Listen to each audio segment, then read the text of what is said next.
remember your name? I'm Kaylee, and what is the driving simulations? Sorry, say that again.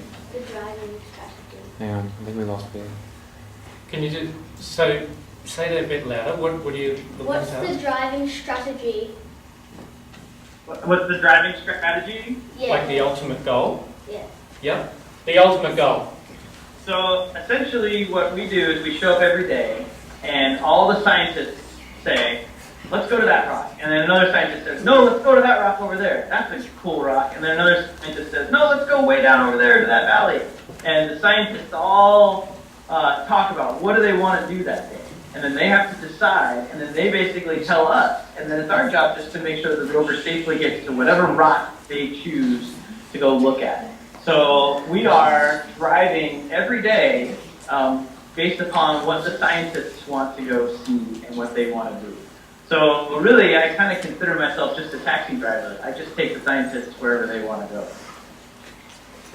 Which is right up the top of the mountain or as far as you can get? Yeah, so I think in the next few months, we'll hang out in this little area. We're in an area now where they're making all sorts of interesting discoveries, and we're learning lots and lots about Mars. And after a few months, then we'll start that really long trek that'll be almost 10 kilometers to get to the base of the mountain. And that might take almost a year to get all the way that 10 kilometers. And then once we get there, we'll do some science and some exploration, and then we'll start to drive up that mountain. And then I think the scientists want to go as far up as we can go in those canyons up to the top of that mountain that's in the middle of this crater. Cool. Hi, my name's Ethan, and what's the most high-tech piece of equipment on Curiosity? The most high-tech piece of equipment? Yeah. So, I mean, I think the whole rover is pretty darn high-tech. But I think my favorite part of the rover is the laser. Did you guys know there's a laser on this rover? Yeah.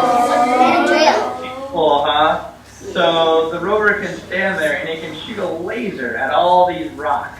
And then basically it's trying to turn the surface of the rock into something called plasma. And then it can look at that plasma and it can tell what the rock is made out of without even touching it. It can just shoot this laser at it. So I think that's the most high-tech, coolest thing about the rover. Right, thanks.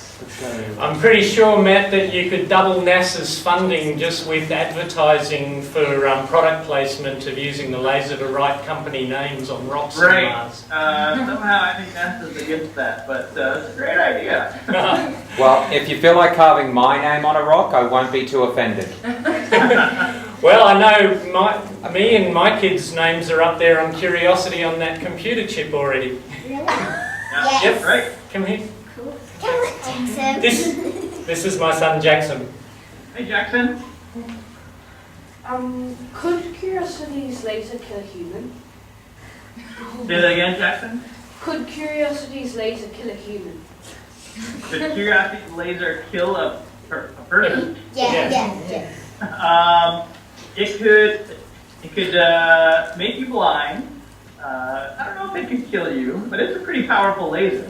So when they do testing, the laser's invisible, so you can't actually see whether the laser's shooting or not. And if the laser gets in your eye or on your skin, that would be really bad, and you probably wouldn't be very happy about it. But really, we try and only shoot rocks. So that's what we try and do. Thank you. Let's go for a couple more. Did you have a question here? Yeah? Up you get, Matt. Big name. Oh, okay. Abba, I believe. Yeah? Abba. Up you get. That's okay, Matt. Wait on a second, we'll give you another go. Over a bit. Is that, yeah? Say your name and ask your question in a big voice. My name's Abba, and how do you choose which direction to drive the Curiosity? How do we choose which direction to drive the rover? Yep. So that's what those scientists do every single day. So what happens is we take all these pictures, and remember how I said the rover kind of emails us home and shows us those pictures. So one of my favorite things about this mission is that as soon as those pictures come down to Earth, put them up on the web. So you can see the pictures just as soon as I can see the pictures, and just as soon as the scientists see the pictures. And then the scientists every day decide something new that they want to do. So right now we're driving to the east because that's where all the interesting things are. And I think one of the next drives we're going to do is we're going to go a little bit north. There's some interesting rocks just to the north of us, about 5 or 6 meters. So we're going to back up and we're going to turn north, and we're going to drive over to those rocks, and we're going to try and put them in a place where we can reach out the robotic arm and we can touch those rocks with some of the science instruments and take some really close-up pictures with the microscopes. But every day it's a little different, and all the scientists have to decide what it is that they want to look at. And you can at home see the same pictures that they're seeing, and look at the same rocks that we're looking at every single day. Okay, I think we've got time for 2 more. Okay, do you want to have a go? Yeah? You still forget. Is there questions in there? Just a sec, coming. Who's next? Well, let's go for, right there, you said you can come up and have a question, and then we'll see if we can get, Yeah. you've got all this time to think. What's my question? What's my question? My name is Abdul, and is there any air on Mars? Is there any air on Mars? That's a good question. So Mars has an atmosphere, and that's why we can use that parachute to slow us down, because there is an atmosphere on Mars. It's a lot thinner than the atmosphere on Earth, and it's made mostly of carbon dioxide.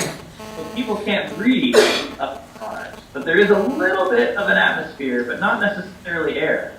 So if you were an astronaut, and remember you got that 8.5-month trip that you got to go to Mars, and you got to stay there for 2 years, you'd have to bring all your own air with you too, and breathe in a spacesuit just like you were on the moon.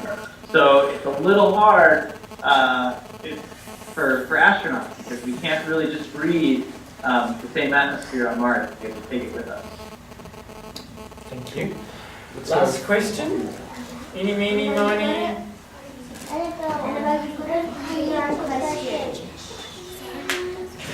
That's okay. Come on. Hi, my name is Freddie. Hi, my name is Freddie. Are you planning to send another rover onto Mars? Are we planning to send another rover? Is that your question? Yeah. Yes. I hope so. So there's no plans right now, but we're trying to figure out what we're going to do. So nobody knew whether or not Curiosity was going to be successful. Remember watching those pictures of all the crazy things that had to happen. And they had to put a jetpack on the rover, and it had to all work just right, and nobody knew if it was really going to work. So we were all waiting to see if Curiosity was going to be successful or not before we decided whether or not we were going to build another rover. So what people are thinking of now is, if we go back to Mars with another rover, what is it going to do?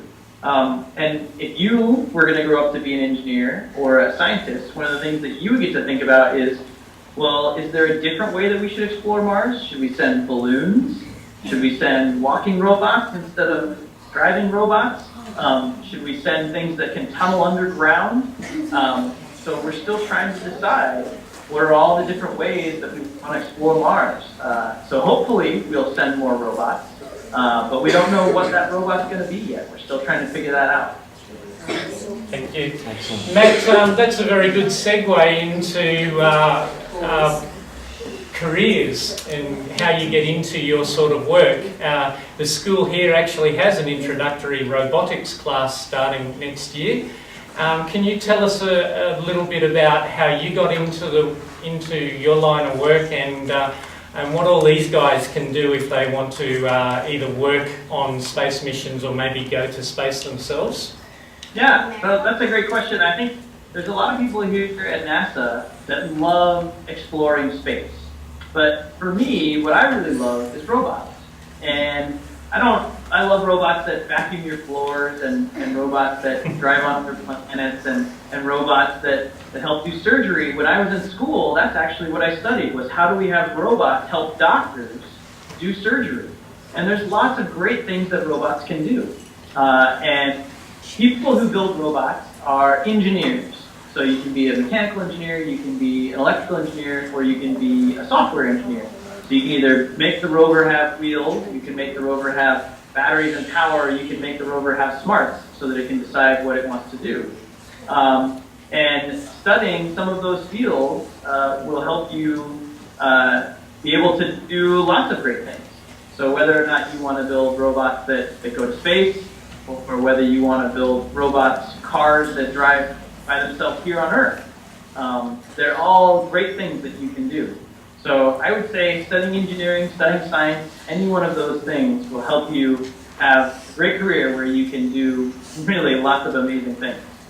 Amazing lifestyle. I can't let you go without asking whether you can tell us what's got Simon Gotzinger so excited. I was wondering when you were going to ask that. I don't really know what the science results are. I only drive I'm the taxi driver that takes the scientists where they want to go.